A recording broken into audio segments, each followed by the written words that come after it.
निजर अहंकार पर हारिला बीजेडी आज एभल ढंग पुणी थे तेरछा बाण मारी पूर्वतन विधायक सौम्य रंजन पट्टनायक निमापड़े पालित 83 शहीद दिवस मुख्य अतिथि भाव में जोगदे उपस्थित जनता सौम्य रंजन कहते आजिकाली अहंकार रे आम नेता माने केमिति उत्पात होउछन्ति देखुछन्ति तो जी हारिला सी बुझुना जे से कहीं हारिला मते जदि किए पचारे बीजेडी निर्वाचन में कहीं हारिला मु तो कहबी अहंकार पर हारिला टिके कम अहंकार रखिते हुए तो निर्वाचन में जीति थाइथांते बोली सौम्य रंजन कहते तेबे एने बीजेडी पक्षर कौन प्रतिक्रिया मिलना ए कार्यक्रम में उपस्थित थे पूर्वतन मंत्री सौम्य रंजन दास ब्लॉक अध्यक्ष शंकर भोई प्रमुख। आजिकल अहंकार नेता मैंने उत्पात हो देखुन तो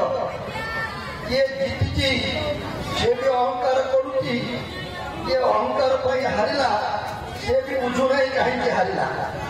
मत जदि किए पचारे ए निर्वाचन में बीजेडी कहीं हारिला मु कहबी अहंकार हारिला टिके कम अहंकार करते हुए तो कारण भोट बेसी पाइले